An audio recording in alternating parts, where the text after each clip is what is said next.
The Tea Biz podcast delivers tea news that you need to know. A recap of the week's major headlines with commentary and cultural trends hosted by Dan Bolton. It is the voice of origin for tea professionals and enthusiasts worldwide. Tea nourishes and inspires. It is an ancient plant-based medicine that simultaneously heals and energizes the body as it soothes the mind. Making fine tea is a blend of artistry and craftsmanship. The $200 billion tea trade is fundamentally local, yet exerts global influence, employing millions to enhance the well-being of all.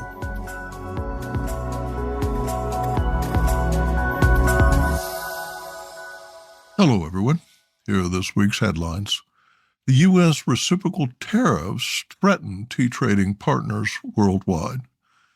Bubble tea mints another billionaire. And new insights into the metabolism of theanine. Plus, demystifying Taiwanese oolong. Taiwan is a significant tea-consuming and tea-growing nation that processes 14,000 metric tons annually from 12,000 hectares of tea farms. The country of 23 million produces enough tea to supply a third of domestic demand, but growers often get better prices exporting their prized oolongs to the United States, China, and Japan.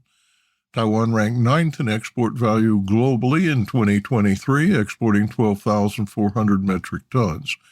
Valued at $100 million, Taiwan accounted for 1.4% of global tea exports by value.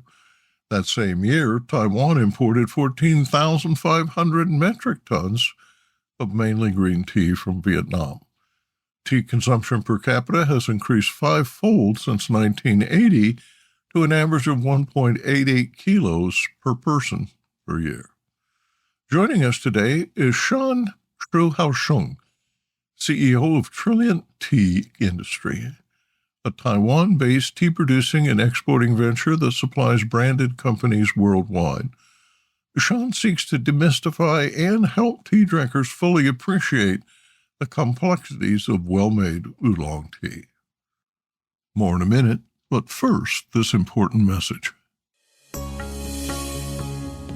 What happens when businesses along the tea supply chain get together and support women and children in tea communities? The mother and child-friendly seal for responsible business is creating long-term positive impacts, making your cup of Ceylon tea all the sweeter. Learn more at srilanka-motherandchildseal.org.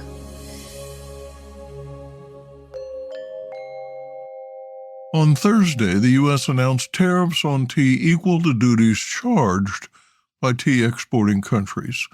In 2024, America imported approximately $522 million worth of tea, making it the second largest tea importer globally, behind Pakistan at $707 million and ahead of Russia at $488 million. U.S. President Donald Trump told reporters that, quote, reciprocal tariffs, end quote, would apply to all goods from any country trading with the U.S. Virtually every tea-growing nation erects trade barriers to protect domestic producers. Tariffs of 10%, 20%, or even 100% are not uncommon.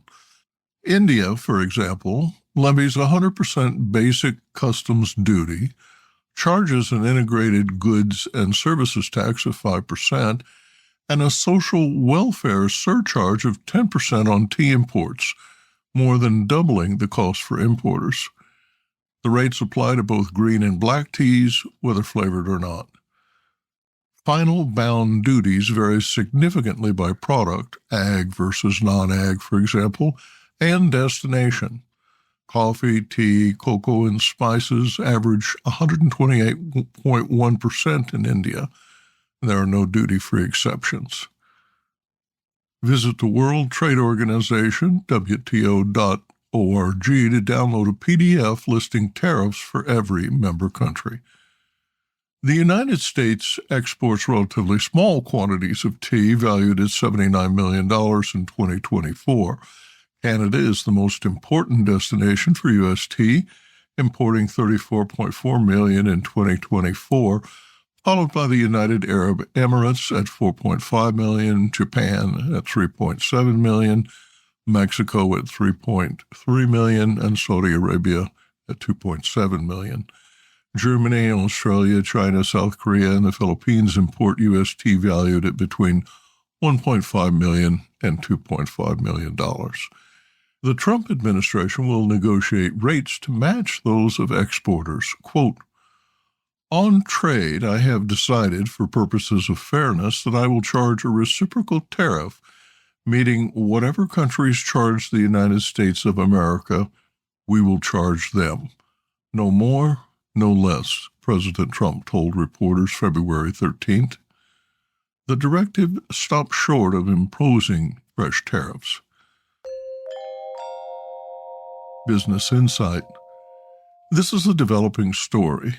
The impact on the world's 60,000 registered tea exporters and 64,000 tea buyers is challenging to assess, but likely significant.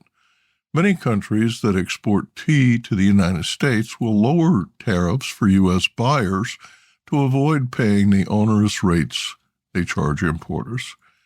Since each rate will be established bilaterally, it will require weeks or months of investigations to evaluate levies imposed on U.S. goods by other trading partners.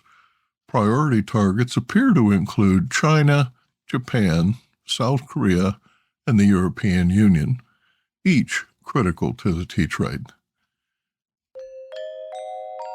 Investors this week rewarded Good Me, China's number 2 bubble tea brand, with a hefty valuation, but it soon faded.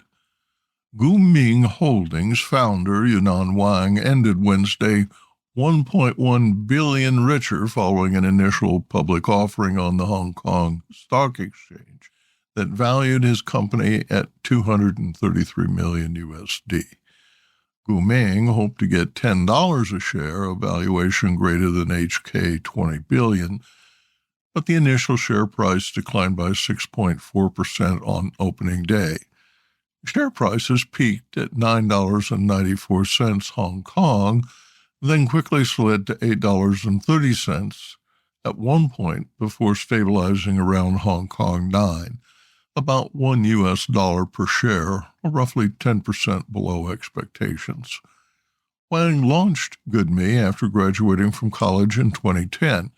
The business was located near the Myanmar border and Dashi, a third-tier city of 200,000. The company has since opened nearly 10,000 storefronts in small towns in 17 provinces across China, where competition is less fierce than the metropolises. Research quoted in the IPO documents estimated the company holds a 9.1% share of market, which is expected to grow to $71 billion in 3 years. Bubble tea sales were $9.5 billion in 2018. Wang is the 6th bubble tea billionaire and not likely the last. Each IPO has followed a funding pattern built on high expectations. The fundamentals are enticing as nearly 2/3 of Chinese consumers drink bubble tea at least 3 times a month. 1/4 consume these new style teas weekly. Milk and fruit teas are high-margin beverages that competitors quickly undercut, so the investment strategy has encouraged rapid expansion with the expectation consolidation will follow. When bubble tea brand Chai Badao debuted, the couple who founded the brand reported a combined net worth of $2.7 billion before a spate of price wars and new recipes that feature fresh fruit, boba, whipped cheese, and sweetened milk. Chai Badao fell by 27% on its first day of trading in April last year following a 330 million share sale. The stock is now down by 45%, according to VN Express. Business Insight. Bubble tea brand Michuan is next in line for an IPO following a 2-year public offerings lull encouraged by regulators. The company now operates 45,000 outlets worldwide, including 40,000 in China. Undaunted by its predecessor's past performance, the company seeks to raise Hong Kong $1 billion. Researchers at Anhui Agricultural University report new insights into the production of theanine, an amino acid unique to tea and essential to the biological processes that determine tea quality. Their study, published in the peer-reviewed journal Horticulture Research, quote, sheds new light on the genetic regulation of theanine metabolism in tea plants. This research systematically investigates the role of specific genes and transcription factors in determining theanine accumulation, end quote. Anhui Agriculture University plant biologist Manman Chung writes that, quote, it is well documented that theanine accumulation is strongly influenced by factors such as seasons, development, and environmental influences. However, molecular mechanisms responsible for theanine biosynthesis and degradation are yet to be elucidated, end quote. Their study offers novel insights into the molecular basis of tea plant biology. Theanine is a signature tea component, shaping its umami taste and influencing its health benefits. The synthesis of this unique non-proteinogenic amino acid, mainly in the plant's roots, is a dynamic process influenced by environmental factors and plant development stages. The chemical is transported to young leaves where it stores nitrogen. During leaf maturation, theanine levels decrease progressively from younger to older leaves. According to Dr. Jun Sun, also from Anhui University, understanding the sophisticated genetic control mechanism governing theanine metabolism opens new possibilities. Quote, this study's implications extend further beyond fundamental plant science to practical applications in the tea industry.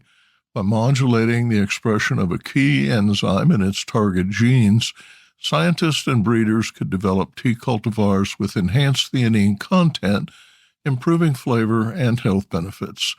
This research deepens our understanding of plant metabolic regulation and offers a sustainable, science-driven approach to advancing tea cultivation and quality enhancement in the future. Next, Arvinda Anantharaman in Bengaluru reports on this week's India Tea News.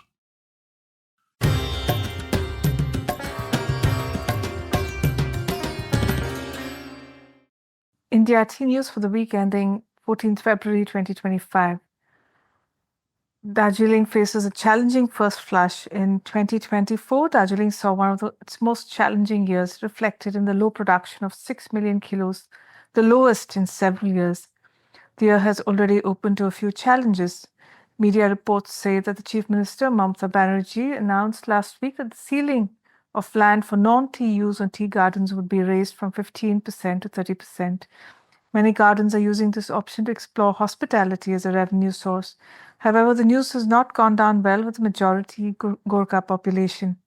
Led by Ajoy Edwards, the newly minted political party Indian Gorkha Jan Shakti Front staged a protest last week. The issues relate to implementing minimum wages, an assurance of 20% as the annual bonus, and land rights. This is worrying as the tea board has announced 27th February as the date of plucking in the hills following the winter closure of gardens, and protests could hinder the region's most crucial harvest season. Of the 87 tea estates within the ambit of Darjeeling tea protected by the GI, the Telegraph reported that 12 have closed. In other news, various members of the Indian Tea Industry Associations, including the Indian Tea Association and Tea Association of India and the Confederation of Small Tea Growers Associations, met in Kolkata last week to discuss current challenges. The small tea growers complained that the current price-sharing formula does not compensate for the cost of production. The associations also spoke about the current lack of bargaining power with producers.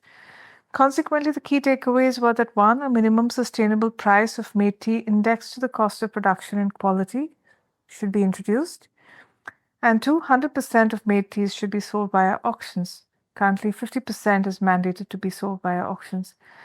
Interestingly, Kenya introduced a minimum price for tea for its large and small tea grower segments in 2021, And this was withdrawn in 2024 because of the 100 million kilos of unsold tea as buyers refused to pay for poor quality tea at the minimum set prices. Mombasa auctions tea from a dozen competing African countries, giving buyers a choice of buying premium grade tea at prices near or slightly above the minimum or purchasing low grade tea at much lower prices than the minimum. In good news this week, 2 tea companies have had a successful fundraising round this fortnight. Upamanyu Borkakoti of Assam's Woola Tea pitched to the jury on Shark Tank India Season 4. He presented his patented green tea balls, which avoid the use of plastic or paper for single-serve tea, and he's come away with an investment of 50 million rupees, that's 57,000 US dollars, from Aman Gupta, co-founder of both Speakers and Sound Systems. Upamanyu follows other tea brands like Teafit and Roger Teas, who have appeared on the show. And in the South, Croft Beverages has raised 125,000 US dollars in pre-seed funding. Last year, Croft set up its first farmer-owned mini factory in Bilikombai and the Nilgiris, and the company plans to scale and build 100 mini factories by 2030 to support a sustainable tea industry here. And now, a word from this week's sponsor. Hi, I'm Nish. I grew up in an organic tea farm and founded Nepal Tea Collective in 2016. Tea is not just a beverage for me, but a catalyst for social change, sustainably empowering hardworking artisans like my parents for the past 30 years. I'm on a mission to make the whole world aware of the goodness of Nepali teas and the good that comes from supporting growers in this remarkable land. If you haven't tasted Nepali teas yet, you're missing out. Our award-winning teas are making headlines. Find out why. Visit Nepal Tea Collective's website to get a free sample of this extraordinary taste of the Himalayas. That's nepalteacollective.com. Or just send me an email at nish, Nish, at nepalteacollective.com. Cheers.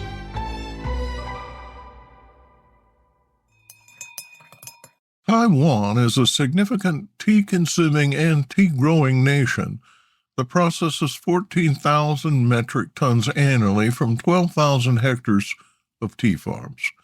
The country of 23 million produces enough tea to supply a third of domestic demand, but growers often get better prices exporting their prized oolongs to the United States, China, and Japan. Taiwan ranked 9th in export value globally in 2023, exporting 12,400 metric tons. Valued at $100 million, Taiwan accounted for 1.4% of global tea exports by value. That same year, Taiwan imported 14,500 metric tons of mainly green tea from Vietnam. Tea consumption per capita has increased fivefold since 1980 to an average of 1.88 kilos per person per year. Joining us today is Sheng, CEO of Trilliant Tea Industry, a Taiwan-based tea-producing and exporting venture that supplies branded companies worldwide. Sheng seeks to demystify and help tea drinkers fully appreciate the complexities of well-made oolong tea.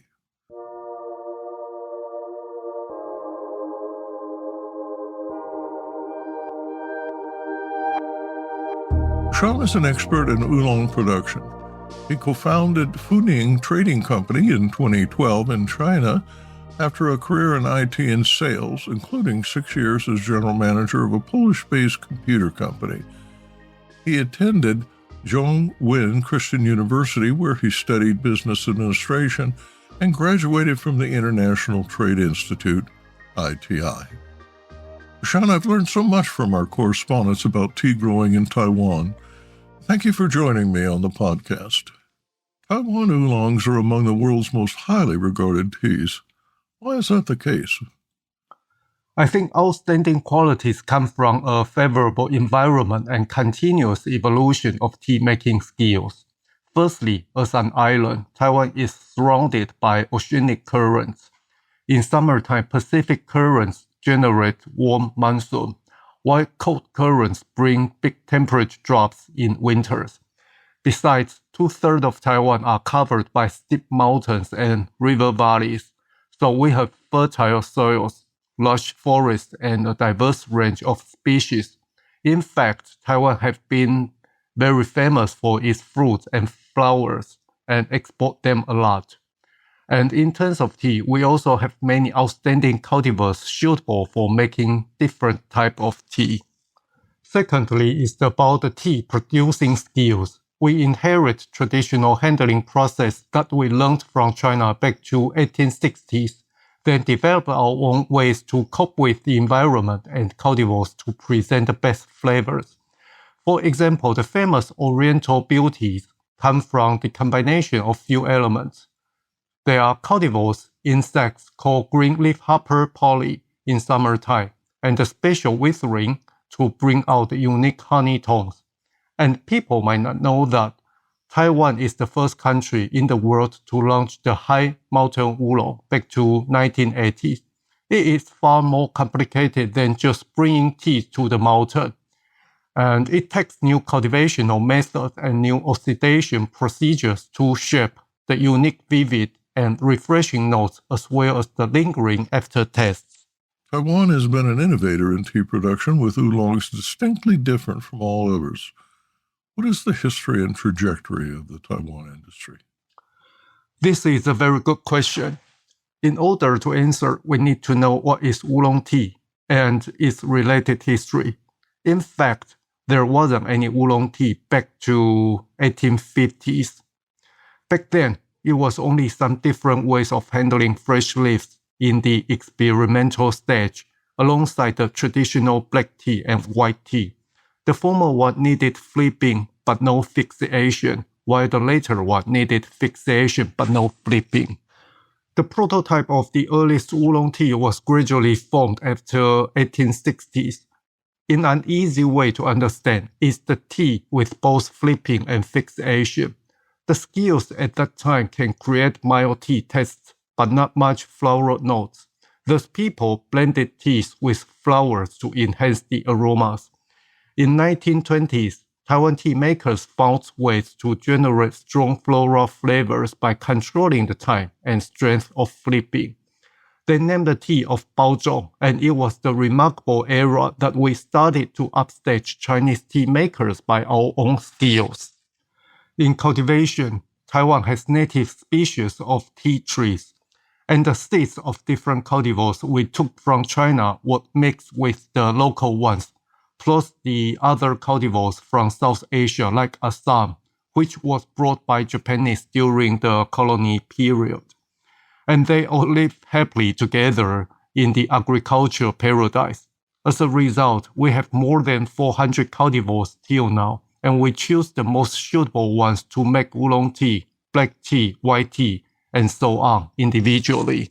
Several misconceptions and false information by marketers have led to consumer misunderstandings. Will you address these and set the record straight? The first appearance of oolong tea was during the turbulent era of chaos and wars in Far East, and the complete concept of oolong making was shaped in even worse time, which stopped people from knowing it correctly. Oolong is much more complicated than its literal definition of tea partly oxidated, which can imply the tea with more oxidation than green teas and less than black teas. The modern Thai oolong tea composed of 3 flavors. They are original flavors of Camellia sinensis, flavors transformed from Camellia sinensis, and the flavors from roasting. 3 of them can coexist but not necessarily appear at the same time without correct handling methods. The second flavor is built on the first one, and the third flavor is based on both 1 and 2. And this is the reason of the rich and consistent flavors of Taiwan tea. The most outstanding part is the quality of Taiwan oolong teas is not decided by the altitudes nor by the junior fresh leaves, but by the tea makers of how they handle everything in 33 non-stop working hours literally, by 5 shifts in 7 phases. Except rich flavor, stable quality can also be obtained via process adjustments. For example, for whole year round, we produce 4 to 5 times for dozen batches. and the end results of flavors are quite similar to each other despite of different seasons, weather conditions, and leaf status. And we know that the market potential is huge, not only of the tea, but also of the ways we make the tea, as long as the information barrier can be broken. When you founded Trilliant Tea Industry, you developed a different tea-making approach. Will you describe the advantages of your innovations? Growing up in tea garden and bushes, I never thought that I would take tea production as a career, despite of my family root. And after 10 years in IT industry and 7 years of living abroad, I started to think about what I wanted to make my own living and do something beneficial for my country. And tea seems to be a very good choice. Although Taiwan has exported a lot of teas to China for more than 2 decades and won many awards globally in past decade, people around the world don't know much about Taiwan teas still. An interesting but sad example is that many so-called Taiwan Oolong or Formosa teas are actually made by other countries. Except the historical and geopolitical reasons, the high complexity of tea-making skills and layers of rich flavors are also difficult to be understood. In order to solve it, we firstly were trying to find an intuitive method to describe how the tea is made and what are the responding flavors created. Then we realized that we created a quadrant, a tool that makes flavors very predictable. In the charts, people can have a holistic picture of a certain tea at the first glimpse. For example, is it with grassy, floral, or fruity notes? Is the mouthfeel vivid and fresh or mild and smooth? High astringency or not? Is it roasted or not? How is the roasting label? Can it be immersed for a long time or not? And even the proper brewing temperature and brewing time can be predictable. We are very happy about it. You see, by just 2 charts, the tea is telling its own unique stories, how it looks and smells like, how it tastes like, what can be expected, how it should be brewed, and so on. In fact, teas are interacting with readers directly and deeply without a word said by people. But due to limited time, we can't talk in details of how and why it works here. U.S. consumers have imported Taiwanese oolongs for decades. The U.S., in fact, is Taiwan's top tea trading partner, spending $28 million in 2023. Which other tea markets show interest and growth, and why? We do see the demand of specialty tea growing rapidly in Europe. Quantity-wise, it's still lower than the States. However, the growth is significant.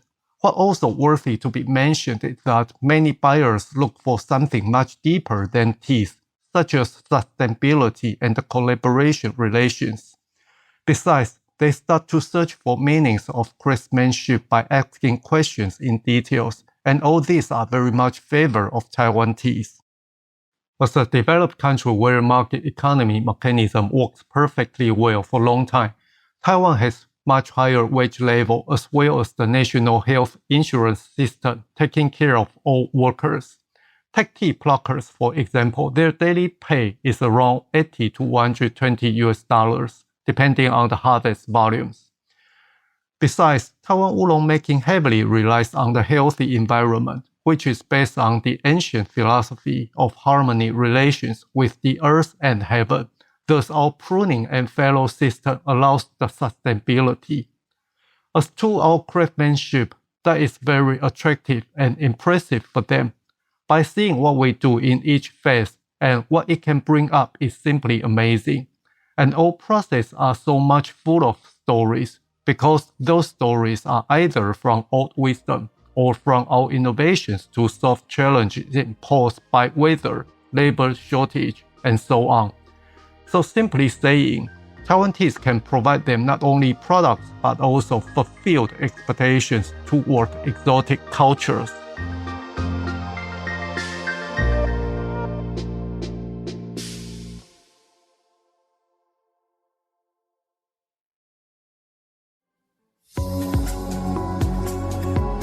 Intrigued by what you heard in today's podcast? Would you like to learn more from our global network of tea-biz journalists and tea experts? Remember to visit the Tea-Biz website for more comprehensive coverage. That's www.t-biz.com.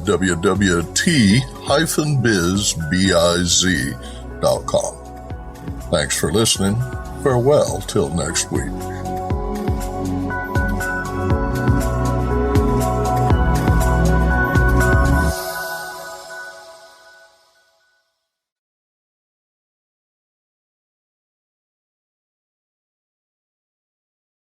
Produced by Adavita Studios. Connect your voice to the world.